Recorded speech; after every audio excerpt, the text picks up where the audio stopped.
Vamos seguindo por aqui, que agora a gente vai falar sobre Eneagrama, que é uma forma de mapear a personalidade do ser humano. Para isso, eu conto com a presença do psicólogo Rodrigo Bonetti. Boa tarde, Rodrigo. Tudo bom com você? Boa tarde, tudo ótimo. É sempre muito bom estar aqui. Que bom, porque hoje é sexta-feira e nós vamos falar desse Eneagrama. Nossa, vamos falar do Eneagrama, porque ele mapeia a personalidade. Todo mundo tem uma personalidade, é isso? Todos. Não tem como fugir disso? Não tem como fugir disso. Até os mais quietinhos? Esses principalmente, né?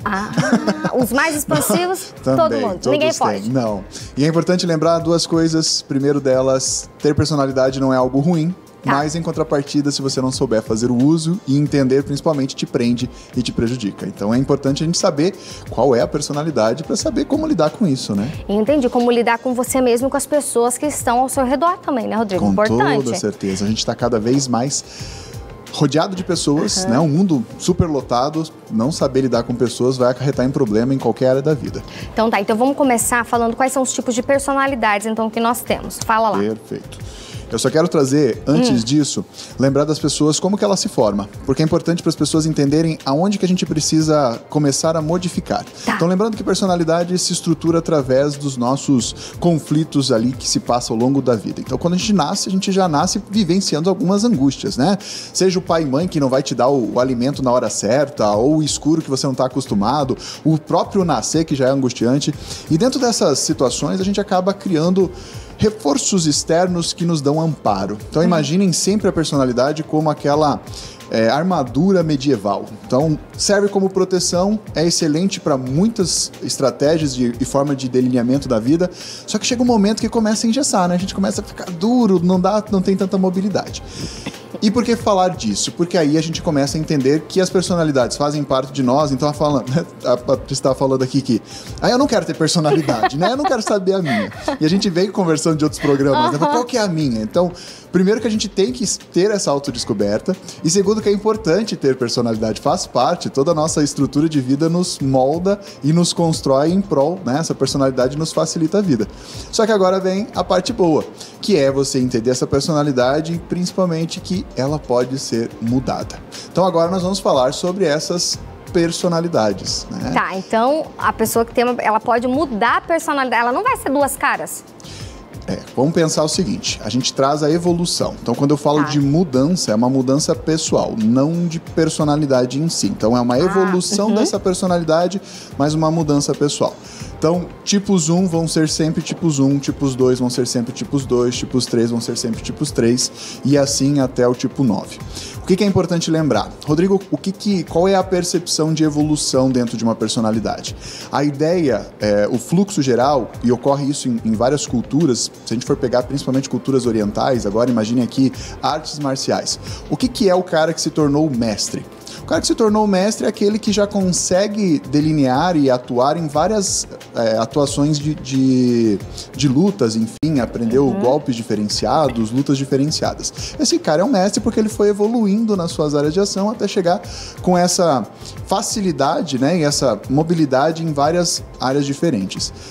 A ideia do Eneagrama é nós chegarmos a essa estrutura divina, que é você sim conseguir alcançar um patamar de que você não faz mais parte de nenhuma personalidade. Só que qual é a grande questão? Nós somos seres falhos. O ser humano não consegue ser perfeito, a divindade só se alcança na perfeição. Então, se a gente for pegar aqui aspectos de religiosidade, isso é debatido, aspectos sociais, filosóficos é debatido, e com o Eneagrama não se torna diferente. Então, se você conseguir alcançar esse patamar divino, que eu vou já deixar bem claro para vocês aí de casa, é basicamente impossível dentro, né, de uma ideia de imperfeição do ser humano, a gente conseguiria transcender a ideia da tipagem. Só que como nós vivenciamos, né, essa imperfeição, o que o ser humano consegue fazer? Alcançar maturidade dentro dessa personalidade. E quanto mais maturidade, mais flexibilidade nós temos. Porque a personalidade, quando ela está em um nível pouco trabalhado, ela começa a te prender. Então, a gente já levantou aqui na última vez do programa aquela síndrome da Gabriela, né? Eu nasci assim, eu cresci assim, eu vou ser sempre assim. Eu não sei de ser diferente. Esse é o movimento mais conflitante da personalidade, é o movimento que mais traz prejuízo, porque eu não me permito mudança. Tá, você falou dos tipos, né? Tipo 1, tipo 2, tipo 3. O que são esses tipos? O que tem nesses tipos? Muito bem. Essa semana até estava comentando sobre o Enneagrama e a gente começou eu levantei, né, a abertura para o pessoal que me segue falar que tipo era, quem já tinha feito e tudo mais. E aí quem faz fica, eu sou tipo 1, eu sou tipo 2, eu sou tipo 3, e quem não faz fica... O que essa pessoa tá falando? Era muito interessante porque quem não sabia, não tinha ainda ouvido falar sobre Enneagrama, começou a me mandar mensagens, né, Rodrigo? O que essas pessoas estão falando? Que tipo é esse?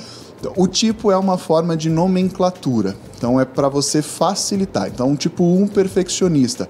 Ele tem uma fala, só que quando nós atribuímos uma determinada palavra para aquilo, ela tende a ser utilizada como uma linha que não pode haver alteração. Então, se eu falo perfeccionista, isso vem com muito julgamento, né? A ideia de ser certinho, de ser puritano, de ser... Enfim, vários preconceitos que trazem prejuízo. Agora, se eu atribuo numeração, um tipo 1, isso não vem com julgamento. É apenas um tipo, né? Então, é importante que a gente tenha essas nomenclaturas para poder entender como eu me posiciono no mundo. E aí eu estava comentando com uma arquiteta essa semana. Imagine você chegar numa loja de tintas e... Tenho certeza que a maioria já passou por isso. Eu, particularmente, já passei várias vezes. Eu queria uma cor em específico, mas eu não sabia o código daquela cor.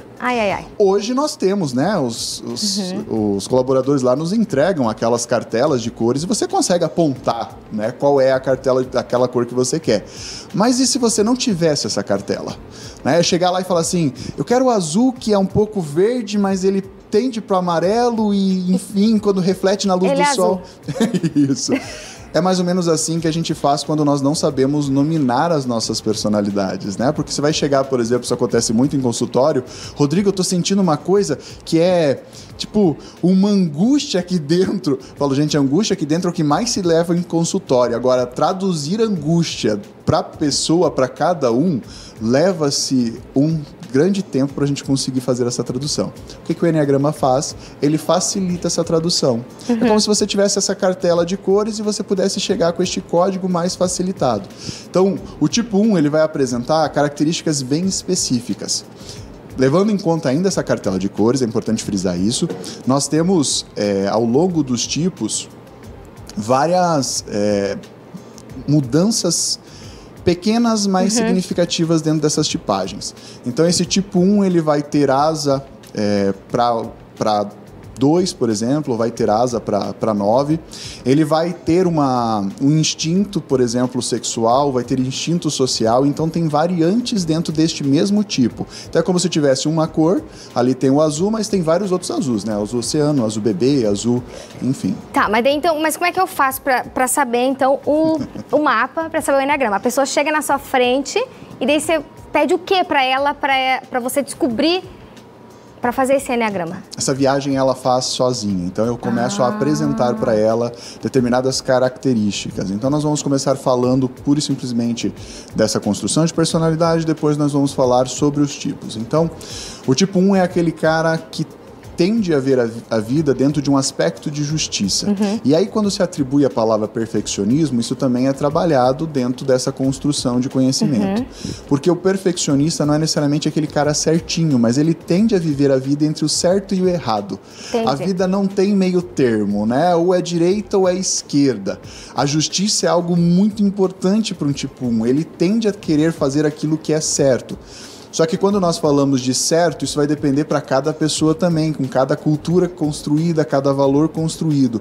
Mas é bem significativo que quando você reconhece que aquele valor é importante para um tipo 1, ele não vai alterar ao longo da vida esse posicionamento firme. Então, se ele acredita que dirigir para a direita é o correto, ele vai dirigir para a direita e vai exigir aos outros que externamente que dirija para a direita. É claro que dentro do tipo 1 tem muito a questão de ser pessoas que apresentam um certo toque. São pessoas mais retas. A própria postura de um tipo 1 ela é bem quadradinha, assim. Você reconhece um tipo 1 até de longe, né? Não, você não é. Um tipo 1 nem de perto e nem de longe. Oh, meu Deus, tô longe do tipo 1. Só para o pessoal que quer saber, então a gente tem o tipo 1 perfeccionista, aí tem o prestativo, bem-sucedido, romântico, observador, questionador, sonhador, confrontador e pacifista.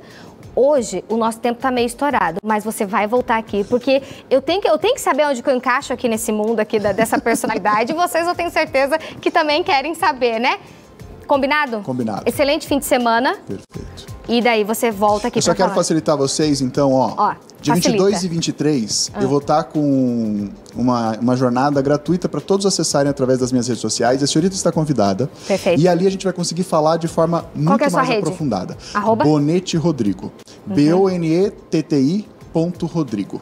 Perfeito. Tá? Então todo também, mundo, Rodrigo 22 e 23. Então tá bom. Todo mundo convidado, viu? Bom fim de semana, tá, Rodrigo? Obrigado. Tudo de bom pra ti. Tchau, tchau.